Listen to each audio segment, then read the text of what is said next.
Ang puso, pulso at pusod daw ng isang bayan mararamdaman sa kanilang palengke.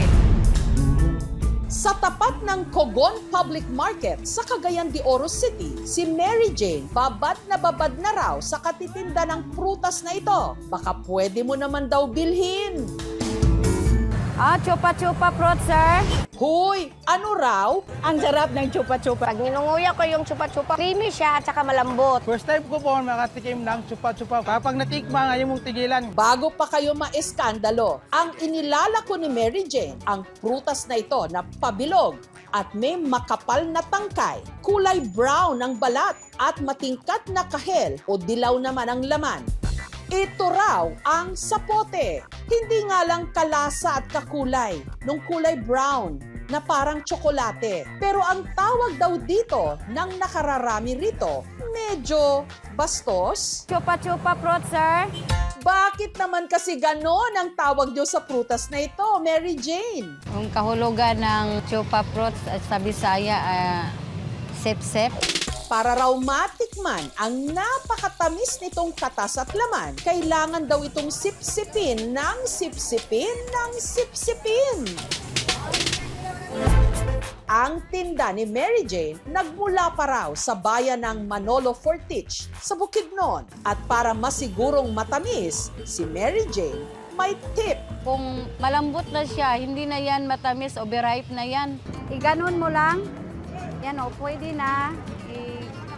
Ganon. Yung matigas, pwede yung gamitan ng kutsilyo. Pag matigas, iganyan lang, 2 hiwa. Na ibebenta raw ito ng 120 pesos kada kilo. Hindi lang daw masarap, masustansya rin. Parang mangga at saka papaya. Mawala ang mga mga sakit namin. Ang chupa-chupa ay mayaman sa fiber at ito rin ay nagtataglay ng vitamin A at meron din siyang carotene, orange pigment siya na nagtataglay ng antioxidant. Tuwing tabo o market day naman ng bayan ng Calape sa Bohol, dagsa ang mga mamimili sa sulok na ito ng kanilang pamilihang bayan para makabili ng isang klase ng merienda na dito lang daw matitikman. Saging na iprinito sa pulang asukal, bersyon nila ng banana Q. Hindi kasi ito tinutuhog sa barbecue stick, kundi hiniwa-hiwa ng manipis. At ibinibenta na parang pamaypay o kwintas. Ang tawag nila rito, tinunlog. Salamat. Iisa na lang daw ang gumagawa at nagbibenta nito sa buong Calape. Si Indang. Noon po ma'am, marami nang gumagawa nitong tinunglob. Hindi man sila nakapatuloy kasi mahirap to eh. Ang gamit ni Indang na saging sa pagluluto nito, hindi saba, kundi yung tinatawag nilang sarabya. Nindo to nga saging kay uga. Naiuban saging kay malagkit man. Tubigo nun ba? Hiniwa ito ng manipis. Para pantay ang gayat, gumagamit si Indang ng slicer. Nag-utro ko og kuan, kutsilyo man ta to. Manang nangita mo kog dali ra ba? Maning slicer akong gamit. Itinusok sa stick na galing sa puno ng buli o palm tree. Matibay. Matibay talaga to. Katuwang ni Indang sa paggawa ng tinunlob ang kanyang mister. Pagkatapos, pinagsama-sama para makabuo ng korteng pamaypay. Kayo nga nila, lain magtanawon. Manang ipurmag pamaypay. Isinalansan niya ang mga ito gamit ang steel matting screen. Kapatid ko naggama ni. Sa isang lagayan, naghalo naman siya ng tubig at pulang asukal. Ilalagay ko sa kaldero. Sunod na pinakuluan ang mixture. Pagkakulo, sunod ng inilubog ang isinalansang mga saging. Mag-sticky na ang kuan, ang kamay.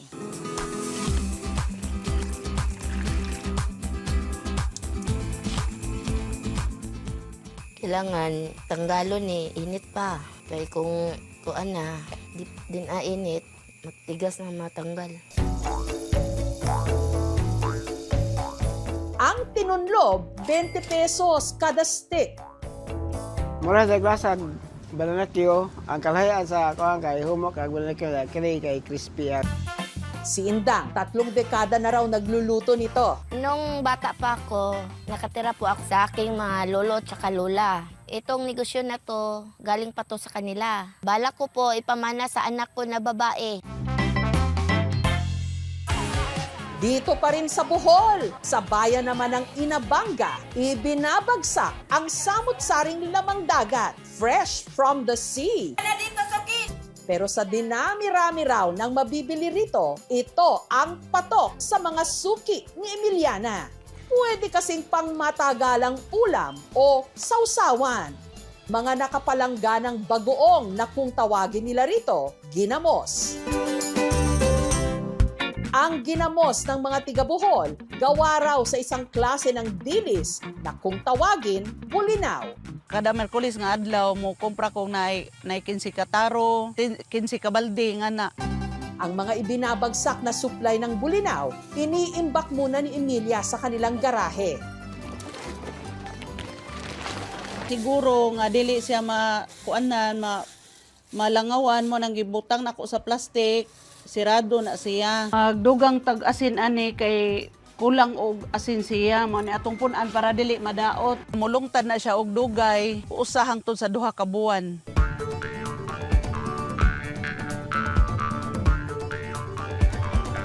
Ang benta niya sa bulinaw mula 20 hanggang 100 pesos. Mantika, bawang o ahos. Ang ginamos na bulinaw, masarap daw igisa. Ilonod ang ato ang ginamos. Halo-halo lang. Pag kinain mo po yung isda, wala po siyang tusok. Tsaka napakalambot din. Ang uban maingon nga ginamos una ra kanang baho. Tungod sa akong panginabuhi, sa ginamos nga bulinaw nakapahuman ko sa akong tulo ka mga anak og eskwela, 2 ka siman og 1 ka IT. Sa ingay at kahit sa masangsang na amoy ng palengke, naroon ang sipag at hirap ng mga nagtitinda. Salamat! Sa kanilang mga kamay, nakasalalay ang iluluto ni nanay para sa mga pagkaing minana at ipinasa ng mga henerasyon. Dahil ang palengke, ang puso at kusina ng bawat bayan. Thank you for watching, mga kapuso. Kung nagustuhan niyo po ang videong ito, subscribe na sa GMA Public Affairs YouTube channel. And don't forget to hit the bell button for our latest updates.